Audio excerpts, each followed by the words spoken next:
안녕하세요. 이 영상으로 저를 처음 접하셨다면 저는 현재 호주 멜버른에서 공무원으로 근무하고 있는 워홀 출신 공무원입니다. 저번 주에 올린 워홀에서 공무원 데이까지의 영상을 보시고 많은 분들이 구독을 해주셨어요. 일단 너무 감사드립니다. 저번 영상에 관심을 가져주셔서 제가 조금 더 멜버른 공무원 생활에 관한 이야기를 해볼까 해요. 일단 오늘은 공무원 생활의 좋은 점 그리고 약간 아쉬운 점에 대해서 조금 이야기를 나눠보려고 해요. 일단 좋은 점은 한국도 그런가? 정확하게는 잘 모르겠지만 저희 부서 같은 경우에는 일단 칼퇴를 합니다. 저희는 하루 업무하는 시간이 정해져 있고 보통 상사와 상의하에 출근 시간을 정하고 대부분 9시부터 5시까지 근무를 하시는데요. 5시 되면 사무실이 텅텅 빕니다. 야근은 잘 하지 않지만 저희 부서 같은 경우에는 연말 회계 감사 준비 기간에는 야근을 가끔 하긴 해요. Regular Day Off, RDO라고 저희는 부르는데요. 이게 약간 생소하실 수도 있는데 간단히 말씀드리면 한 달에 한 번 쓸 수 있는 연차 외 휴가입니다. 한 달에 2번 받으시는 분들도 계시고 또 한 번 받으시는 분들도 계세요. 그건 계약에 따라서 조금씩 다른데 저희는 원래 그래서 연차가 20일인데 저 같은 경우에는 한 달에 한 번 RDO를 쓸 수 있으니까 연차 20일 플러스 12일 하면은 총 32일을 쉬는 셈이에요. 이 RDO 부분은 카운슬에 따라서 조금 달라요. 있는 카운슬도 있고 없는 카운슬도 있습니다.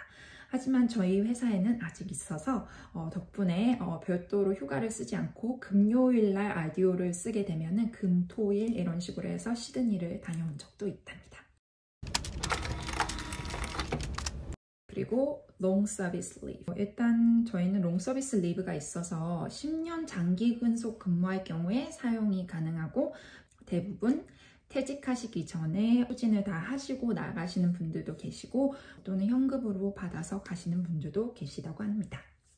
제가 입사하기 전에 근무하셨던 분은 거의 40년가량 근속으로 근무를 하셨는데 퇴직하시기 전에 롱서비스 리브를 거의 1년 정도 쓰시고 나가셨던 것 같아요. 그리고 다른 카운슬로 이직할 경우에는 롱서비스 리브 트랜스퍼가 돼서 그 카운슬에서도 사용을 할 수 있다고 합니다.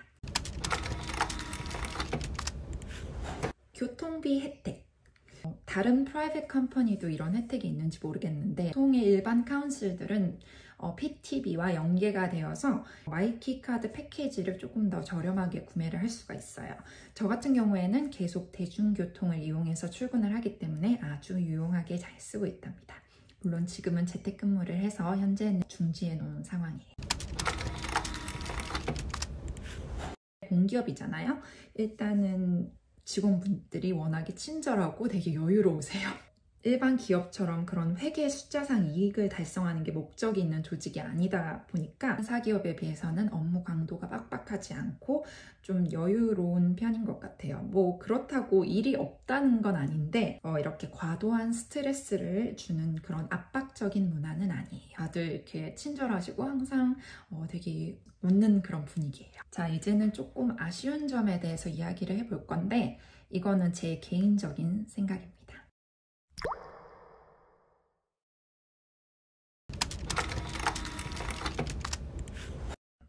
일단 첫 번째, 저희는 회식 문화가 없어요. 이거를 아쉬운 점에 넣어야 할지 아니면 좋은 점에 넣어야 할지 고민을 조금 했는데 일단 저희는 회식이 없는 대신에 가끔 뭐 크리스마스나 뭐 저희 부서 같은 경우에는 회계 연도가 끝나고 감사가 끝나면 이렇게 약간 수고했다는 의미로 다 같이 밥을 먹으러 가는 그런 자리가 있어요. 무조건 사비 부담, 개인 사비 부담입니다. 회사에서 회식 명목으로 지원을 해주지 않아요. 저는 이게 당연하다고 생각하고요.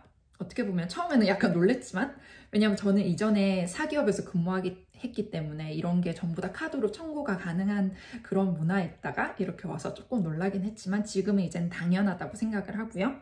세금으로 운영되는 조직인 만큼 이런 부분에 있어서는 상당히 까다로운 편입니다. 저희는 또 심지어 커피 머신이 있기는 해요. 이 네스프레소 머신이 있기는 한데 커피를 마시고 싶으면 캡슐은 자가 부담이라는 점 캡슐을 직접 사서 오셔야 돼요. 이거는 약간 커리어적인 측면인데요. 공무원 조직에 일단 들어오시면 커리어 이동이 살짝 제한적이에요. 일단 저희는 물건을 제조해서 사고 팔고 하는 기업이 아니기 때문에, 또 제가 근무하는 회계부서 같은 경우에는 인벤토리 같은 게 없으니까 약간 아무래도 사기업에서 약간 중요하게 다루는 부분들을 여기서는 다루지 못한다는 그런 부분이 있어요. 그래서 공무원 조직에서 장기적으로 근무를 하시게 된다면 아마도 사기업으로는 약간 커리어 이동이 살짝 힘들어지지 않을까, 뭐 그런 생각을 해봅니다. 또 저희는 승진이 되게 힘들어요. 이런 일반적인 차가 돼서 승진이 되는 건 없고요. 저 같은 경우에는 제 상사가 정년 퇴임을 하시지 않는 이상 저는 아마 승진 기회를 찾기가 되게 어려울 것 같아요. 설령 그분이 정년 퇴임을 하신다고 해도 그 포지션을 공개적으로 오픈을 하고 인터널 그리고 엑스터널 전부 다 공개적으로 오픈을 해서 똑같이 면접을 봅니다. 그러니까 저도 똑같이 면접을 봐서 그 면접에 합격해야지만 제가 승진을 할 수 있는 거죠. 많이 하시는 게 이런 커리어 디벨로프를 하고 싶으신 분들은 다른 가버먼트 조직의 오프닝에 지원을 한다거나 그럴 수밖에 없는 것 같아요. 일단 급여. 저희는 시작할 때 급여는 좀 높은 편이에요.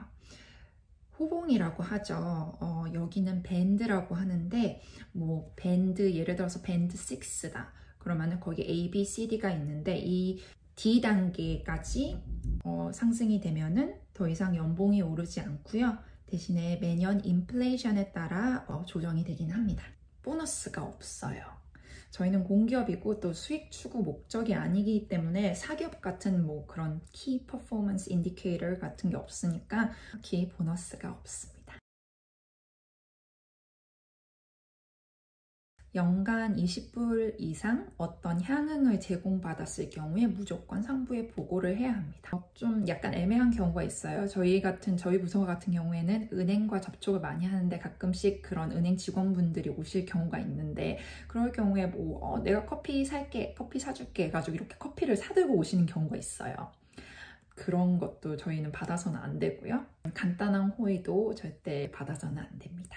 네, 이렇게 공무원 생활의 좋은 점과 약간 아쉬운 점들에 대해서 이야기를 해보았는데요. 혹시나 또 궁금하신 점이 있다면 댓글로 달아주세요.